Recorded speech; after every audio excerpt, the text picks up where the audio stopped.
I never imagined that the one secret I kept hidden for years would be the very thing that shattered everything I thought I knew about my marriage. My name is Mark, and for the last 8 years, I've been married to Laura, the woman I fell in love with the moment she walked into that coffee shop with fire in her eyes and big dreams on her lips.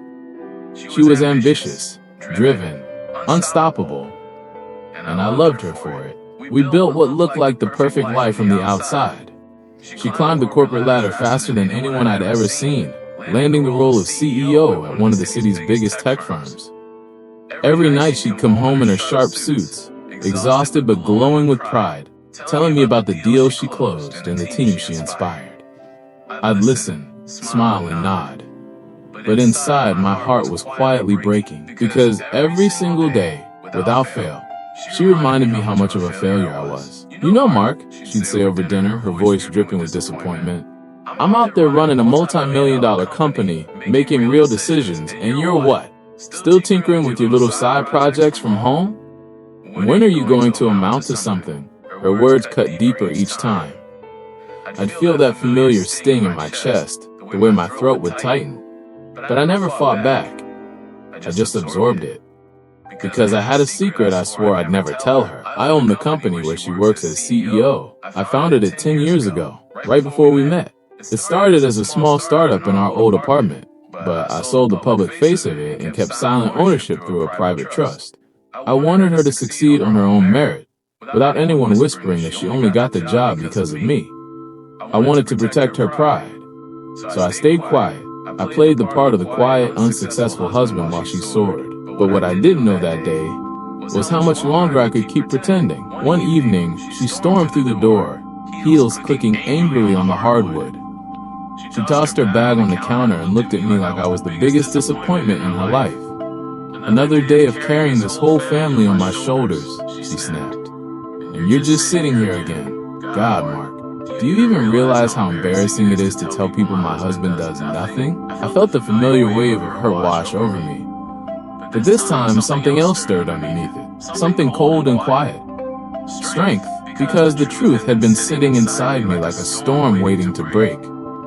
And I was starting to wonder if it was finally time to let it rain. The months that followed were a slow unraveling. Laura's words grew sharper, her patience thinner. She started staying late at the office, coming home only to compare me to the successful men she worked with. "My CEO just closed a 9-figure deal today," she'd say, pouring herself a glass of wine. "And here you are, still figuring out what you want to be when you grow up." I'd sit there, heart pounding, fighting back the truth that was burning on my tongue. I wanted to scream it. "I built that company from nothing while you were still in college chasing your first internship. Every decision you make in that boardroom goes through my trust. Every bonus you celebrate, it comes from the empire I quietly control." But I stayed silent. Because love, I told myself, sometimes means carrying the weight alone. The betrayal wasn't loud. It wasn't an affair or a big fight. It was the 1,000 little cuts she delivered without knowing how deep they really went. She stopped seeing me as her partner and started seeing me as a burden. Our nights grew quiet. The laughter we once shared faded into polite distance. I'd watch her scroll through her phone at dinner, texting her team, while I sat across from her wondering when the woman I married had decided I was beneath her.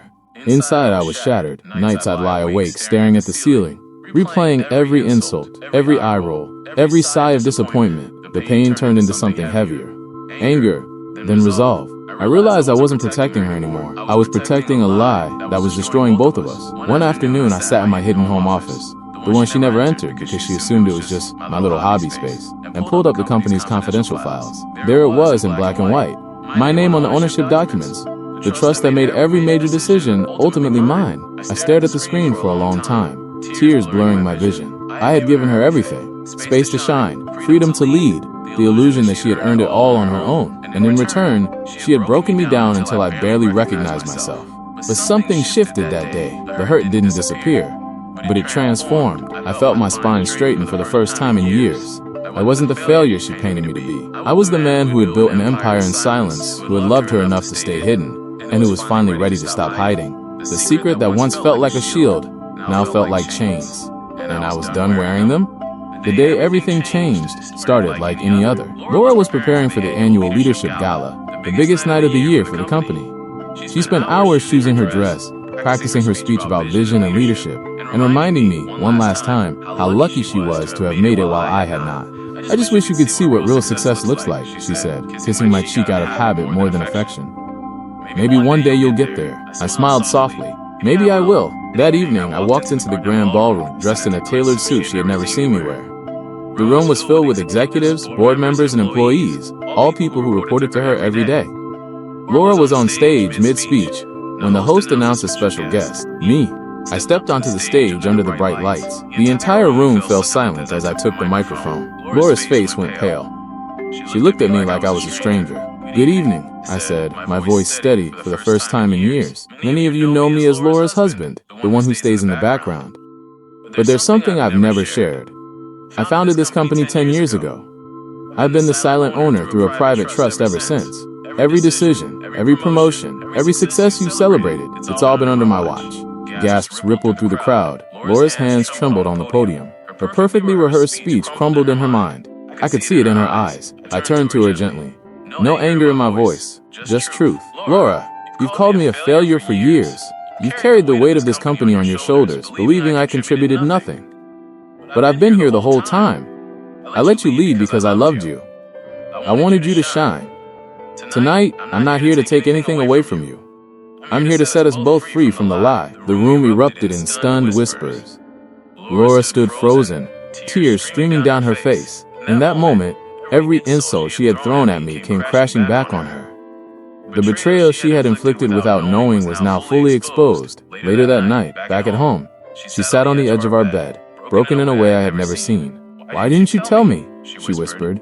"Because I thought love meant protecting you from the truth," I said. "But protecting a lie only destroys what's real." We didn't yell. We didn't fight. The revenge wasn't loud or cruel. It was the quiet power of finally being seen.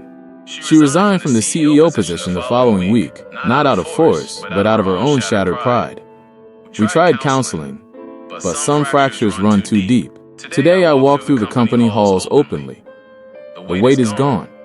And in the quiet moments, I found something I never expected: peace. If there's one thing this taught me, it's this.